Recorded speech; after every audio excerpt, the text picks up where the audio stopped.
is the launch of the Pod Path, the Supreme Wellbeing Pod Path.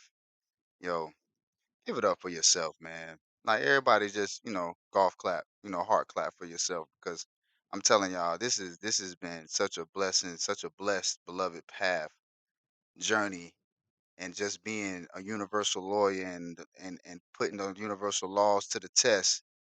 You know what I'm saying? Shout out ALMansur, you know. Shout out him, man. People, they see you improving, they see you striving, and they see you being resilient in what it is that you embody on a daily basis. That you become dependent in consistency. You become dependent in consistency for what it is that you do by embodying the lifestyle, by embodying your skill, by embodying your vision, your business, your entrepreneurship journey, everything that's going to get you closer to the goals that you set for yourself and ascending emotionally, physically, mentally, spiritually, all the elements of wellness, everything is within. So we start with ourselves and with the inner work. People see you doing that work, they got your back, man. So just give it up, man. Shout out to him. Shout out to the big homies are, man. I wish I had my sound effects. I'd clap it up for you. Real talk, man. We're gonna get into some real good, valuable information tonight, though. Night that can help those that are looking, that are looking to get off that plantation, those that are looking to get off that plantation and take action, but might not quite know which way to go when pursuing it at first. Not quite knowing the blueprint, not having a business model. Now, listen, for my aspiring entrepreneurs out there, don't feel like you have to have a bit. Now, it is great to have a business model. It is great to have a structured blueprint out on how you want to run and do your business. But I'm here to tell you my story was I kind of got thrown into entrepreneurship. When I say thrown into entrepreneurship, I basically had to step into the unknown quickly because things move quickly for me as an entrepreneur. Because unknowingly I was establishing authority by self-sharing some of my transition to a plant-based diet, my transitioning in my lifestyle. I was sharing that, and I was documenting that with people. And when it shifted during 2020 COVID, when things became making, the calamity and the confusion and the uncertainty made people more want to be more aware and more health conscious of what they're consuming and what they're putting in their body. So that's what catapulted my business because I was already going ahead of myself and establishing authority within my business, not knowing that I was even going to be on an entrepreneurial path. So that's what I mean by just living within your vision. You never know when you're going to be called. You never know when things are going to change to a point where everybody is seeking you and trusting you because of what you established along the way. Just being you, just being you has value. Just being you holds so much impact on people. Just self sharing, you never know who you can help, and you're being selfish and doing people a disservice by not sharing it. Seriously. So let's be selfless and tap into ourselves and see and challenge ourselves and get into our most valuable skills and say, hey, you know what? I do have something to share. I do have something to offer to people that can help them on this journey. Business is such a spiritual agenda. It's not just about the money. It's not just about the income. It's about all the things that you find out about yourself along the way. Along the way, you find out so many things about yourself when you step into the unknown of starting your own company, starting your own service, becoming your own contract worker. Even just with the thought, like Earl Nightingale says, he says, just even with just the first thought, you become a success. With the first thought of a goal, you become a success within that moment. So it's how you will move on that thought, how you observe your thought patterns to be able to create another way for yourself to bring you into happiness. And this is within the idea of you feeling like you're unhappy at your job and you don't want to be at your job and you don't enjoy your job, you just do it to pay your bills. There's so much more to life than that. So on how to use your job to create a business. That's that's a that's a brief intro on how this has a lot to do with what's going on within you more so than making money. Because what's within you will determine how much money you will make. And you don't make the money, you attract the money by becoming an asset, by adding value to yourself, making yourself valuable. What's one way you can start off by making yourself valuable? Self-investing.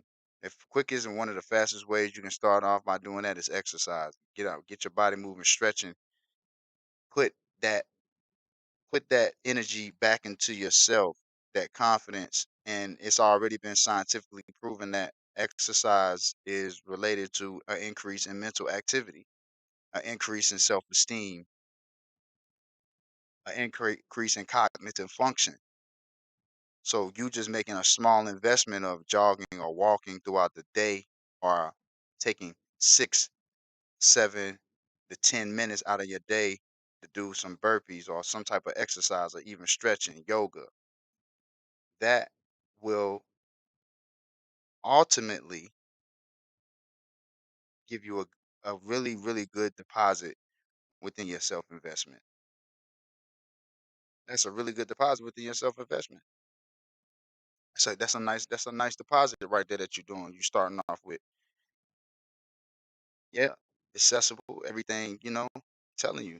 It's it's all about it's all about where you are, identifying where you are, having a vision on where you want to go. If you don't have a vision, like I talk about in my book, A Step by Step Guide to Improving Self Discipline.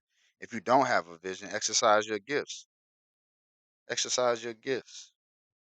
If you don't have a purpose, if you feel like you don't have a purpose, if you feel like you're just going through the motions of the matrix, you're just going through the motions of this world, that you're caught up in a job that you don't like or a lifestyle that you don't like, and you need to step back and say, well, how can I recreate my reality?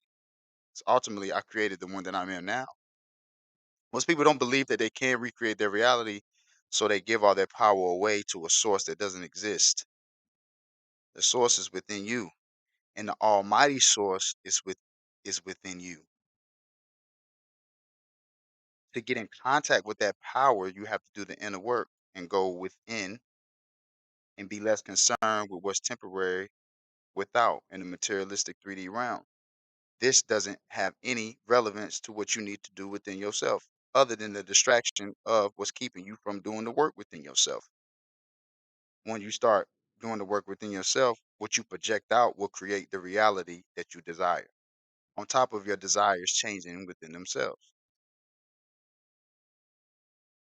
So, we got started a little early. I'm wait for some people to get on. Wait for some people to get on before I get into it. But let's see what we got going here. Pod Path, Supreme Wellbeing Pod Path, and this is the launch, y'all. This is it right here. This is it right here. This is the launch. This is the launch. This is something that came about by way of someone coming to me and explaining that, hey, I'm willing. I see you investing in yourself, so I'm gonna invest in you. And that trickled down to me investing more into myself within the vision of mastering the art of communication. And as entrepreneurs, we should be putting out our own media. We should be putting out our own media, marketing, vlogging, social media. I know it can get consuming. That's why we outsource. We talk about that too a little bit. We'll talk about that too a little bit within the creating a stream of income from your job. Ultimately, it's the alchemy within the transformation within, the transmutation of the mind, going through the different stages and the different ways that you think, for you to be able to see new solutions, new solutions for yourself. Wow. New solutions to be able to take control of your life, to make it to make it better than what you can even imagine. Better than you can even imagine. There's more to it than what we think. We just have to change the way that we think. Carter G. Woodson said there's two types of education. One, a man is taught, and the other, a man or woman teaches themselves. That's very deep right there. That's very deep right there because a lot of people sleep on self education. They wait for other people to teach them. The information is right there for you to obtain. It's right there in front of your face. Speaking of information, how to turn your job into a business. First thing we have to understand is that you're at your job for the information. At your job for the information and the income for the time being. Pay attention to the system in place. See if you can apply any of the structures in place or skills learned on the job to your own services. Now, this is very interesting because I talk about in my book about how I had a brother of mine. He was a barber, and he had a natural gift to be able to talk to his clients that I sat back and watched to relate to them, and they would open up to him in ways that he started to see that it was the way that he was able to communicate with them. It was the way he was able to resonate with them and make a connection with them by being able to relate. And his clients felt it, and even me felt like they were in a safe space. It was like their asylum to be able to trust him to go to talk about their problems. Not only talk about their problems, but maybe even get some good insight and a solution on how to solve the problem. I seen him go through the motions of transforming and going through a metamorphic stage of becoming more than just a barber. Yeah, the barber was his title, and that was his service, and that was his. You can say that was his job at the time, and he enjoyed it.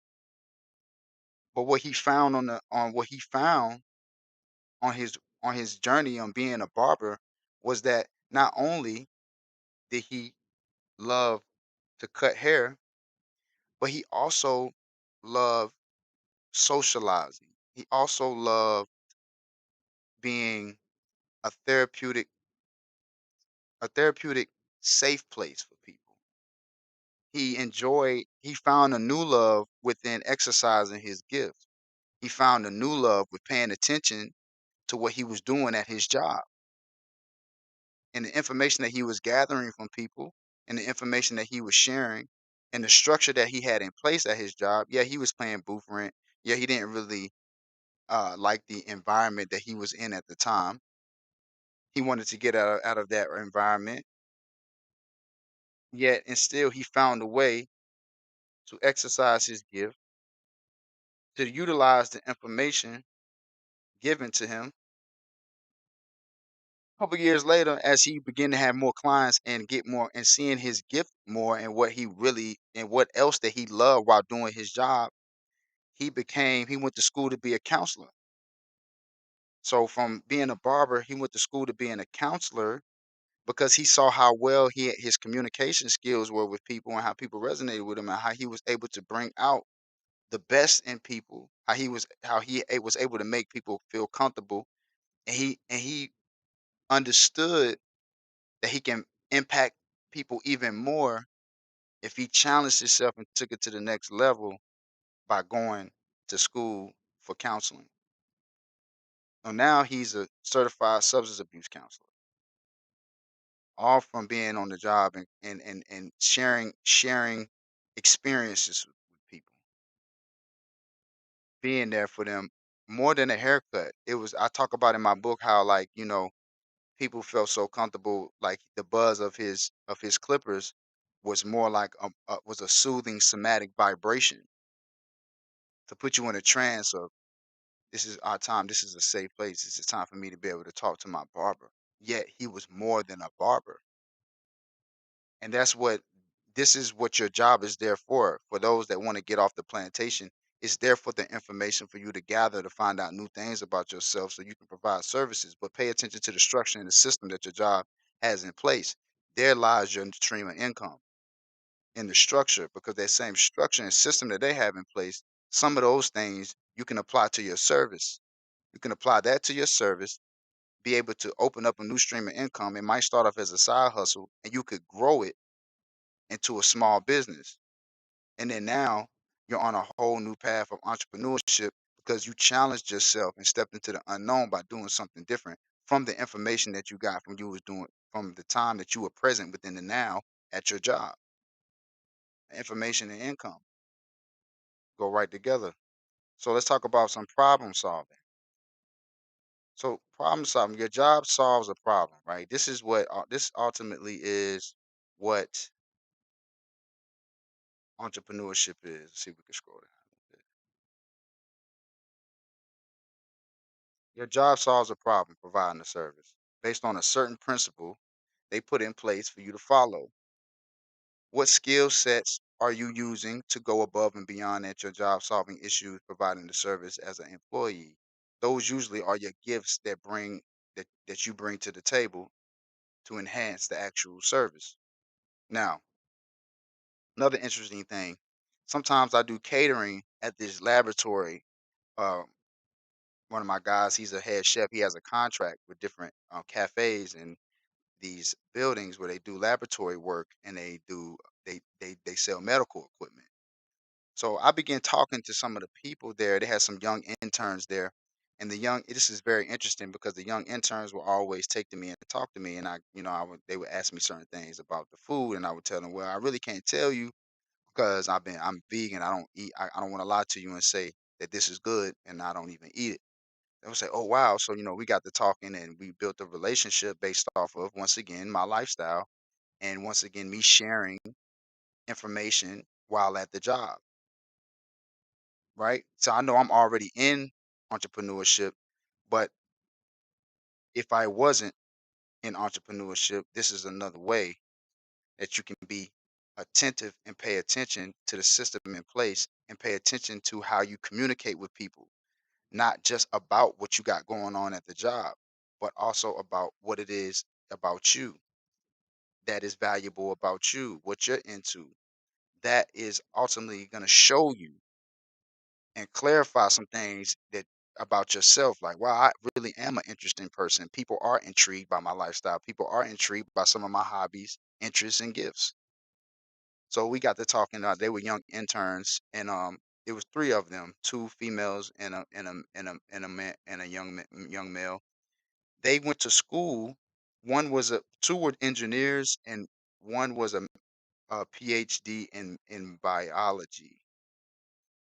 So here at the place that I catered at the laboratory, they sell equipment, they sell medical equipment. But the interesting thing about the medical equipment, which I got information from, that helped my business when I started paying attention, was they have machines that separate. They do like blood work for doctors and physicians, and they have machines that can actually separate cellular nucleic acid from the cell.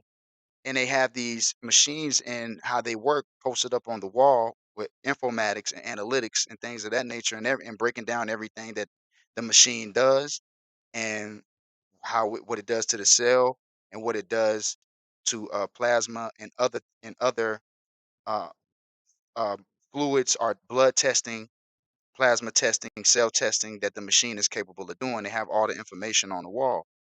So I would take pictures of the information because it was good to know, and it was good anatomy information on how the cells work, mitochondria in the cell. Um, and the machines actually separate cell membranes and acid from nuclei, which was very interesting to me. So I'm talking to them, and we get to talking more, and they know that I'm an entrepreneur, and they see me from time to time up there catering and filling in for people. So we got to talking, and the interesting thing, I asked them, I said, "What do y'all think from all the years in school and coming into working here as an intern in this laboratory? is the most valuable thing that y'all have learned about working here. And what they said was very interesting to me. They said the most valuable thing probably we learned by working in this lab selling medical equipment is emotional intelligence. And I said, wow. So these are master degree and PhD degree students telling me that the most valuable thing that they learn at this job and it carries over into the life is emotional intelligence. So I said, why is that? Why is the emotional intelligence that you learn in this job so important? And they said, well, you have to have sympathy, you have to have empathy for the customers that you're talking to over the phone about about the equipment because it is expensive. And certain physicians and clinics, they have to go through certain stages to be able to afford the equipment, and they have to sometimes they're in very much need, but the budget might not be there, and they're really trying to get this equipment because they need to help the patients, and they need the new technology, and they need to upgrade to be able to get the best test results from the samples, the blood samples and the cell samples that they get. I said, wow, that's very interesting. So when they're talking to people, they have to develop a certain way of communicating to be able to properly sell the medical equipment. They have to pay attention to how the machinery works. They have they have to pay attention to how their clients are reacting. They have to do client acquisition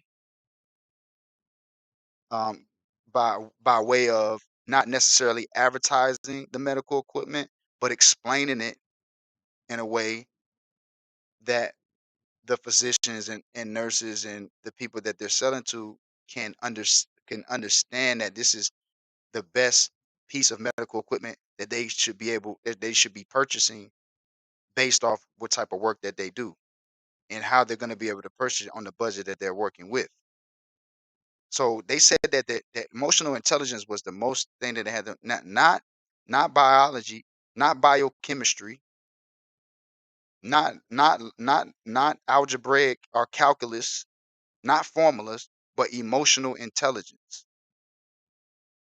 Just learning emotional intelligence from being on the job, taking in that information can open up a whole nother service for you. You getting emotional intelligence from the job, paying attention to the structure, paying attention what you're actually doing at the job that really might not have anything to do with your education, but your education has put you in this position to be able to really learn what's valuable and how you can take those skill sets outside of that job and create a service that brings in another stream of income.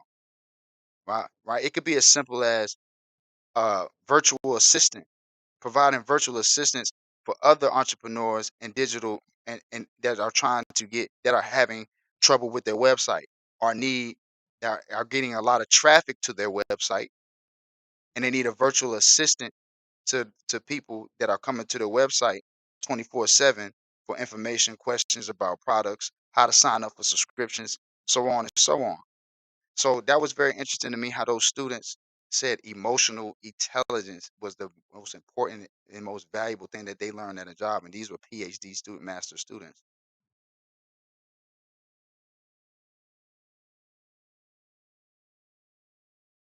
So and let's go down to this. This is interesting. Does your job need you or do you need the job? Hold up, hold up. Let's talk about this for a second before we get to that. The person that knows how will always have a job. The person that knows why will be the boss. I forgot who said that quote. I forgot who said that quote, but I'm telling you, let's read that again. The person that knows how will have a job, but the person that knows why will always be the boss. So you got to know your why. You got to know your why. right? So how do we turn our job into a business? How do we use our job to create a business? First, ask yourself, does your job need you more than you need the job? You know what that means? That means that you're evaluating your value. You're evaluating your value. So that means just saying, okay, so if you're at your job and you know you're going above and beyond and you're underpaid and using you're multitasking, you're able to do multiple things at one time. You're able to put your spin on things when nobody else is looking, and your manager act like he doesn't even care, and your manager can't even do it.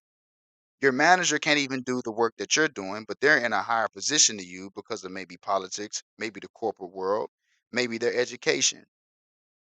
We all know we've been at jobs to where we the best cook, the the best electrician,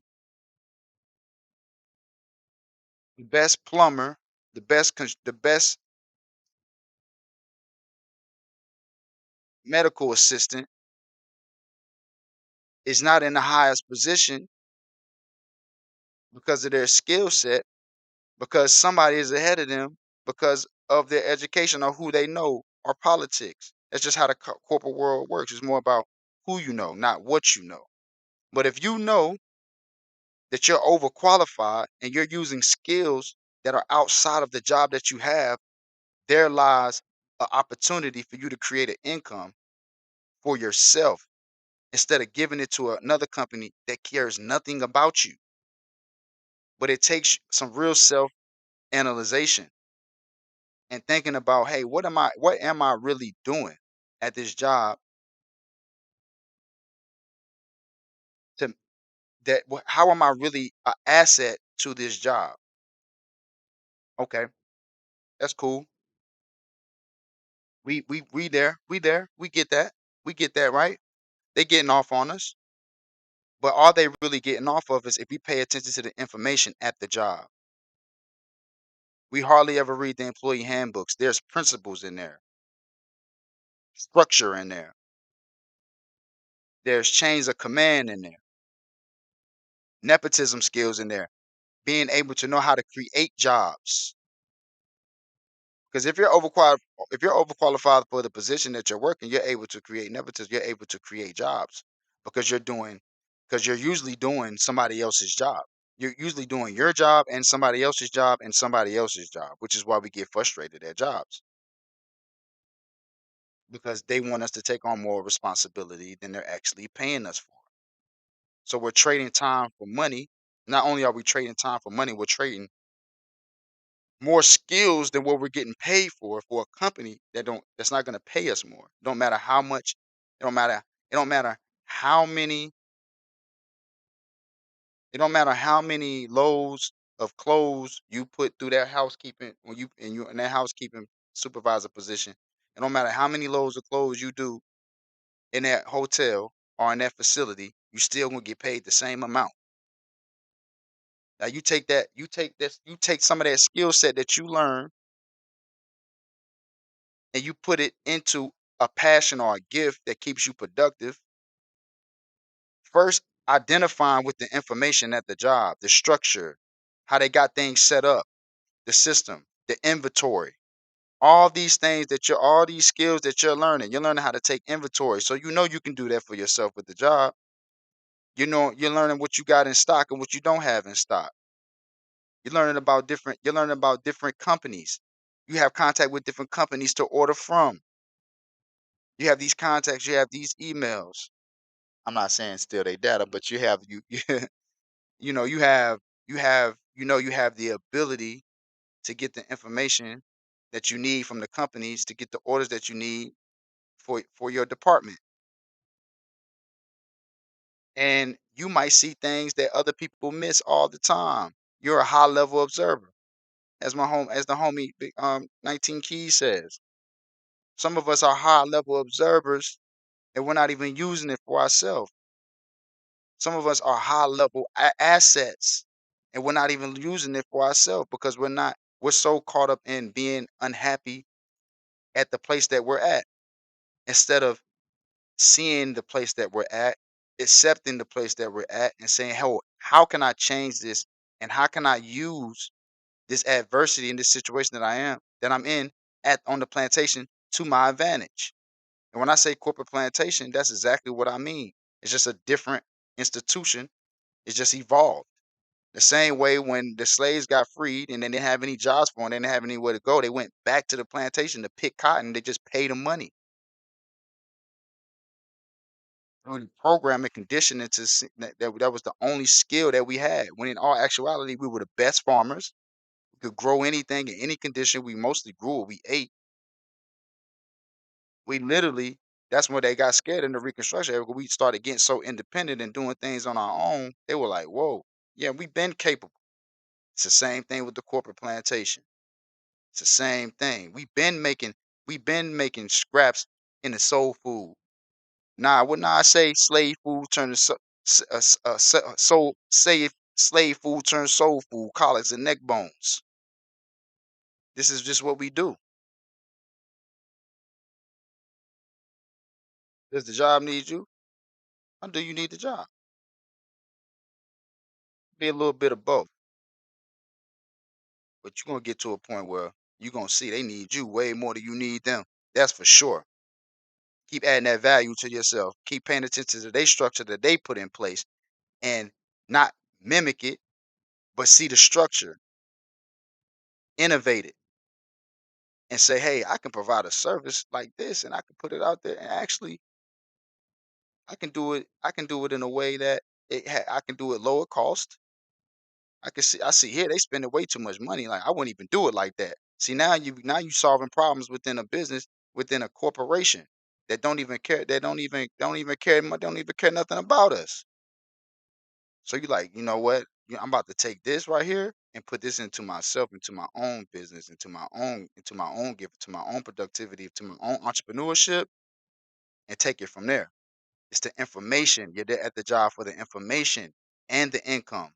You're at the job for the information more so than the income. The more information you gather from the job system, the better. How do you interact with the employees? Could you do the supervisor's job? Could what you're learning at the job help you and your business growth? Ideas, blueprint.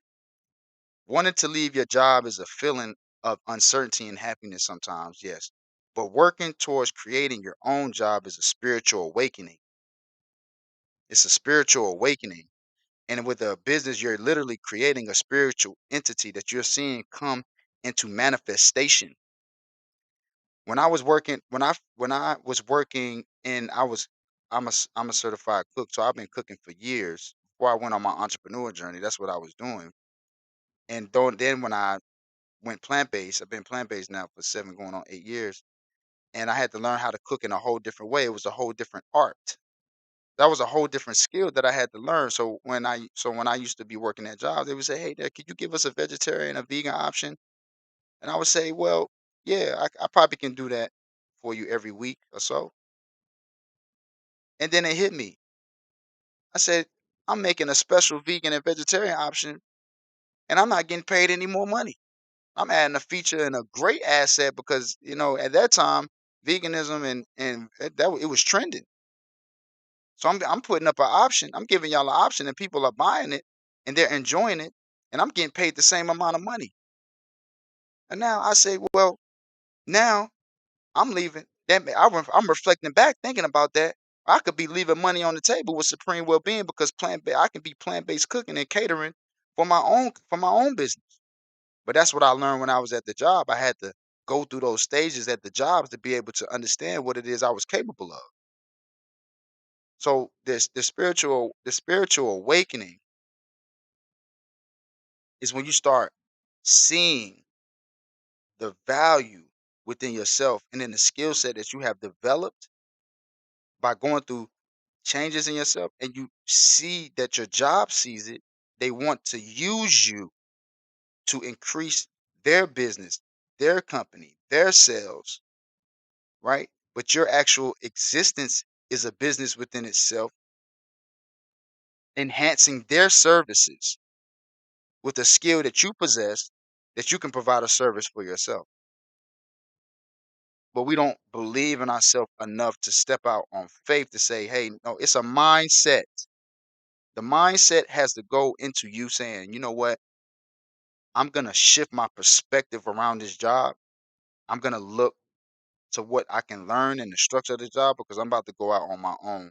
And I'm probably going to keep this job for a while before I fire it to, f- to fund, to fund my idea that I have. And there's nothing wrong with that. Get it off the ground because you came a long way from gathering the information, seeing what was more valuable than actually the paycheck that you were getting was at the actual information of what you were learning coming into the entrepreneur that you were destined to be.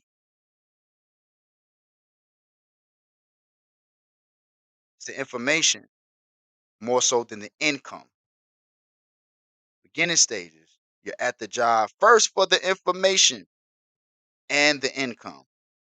And then you go into the stage of understanding that the information was actually more valuable than any income that they could pay you.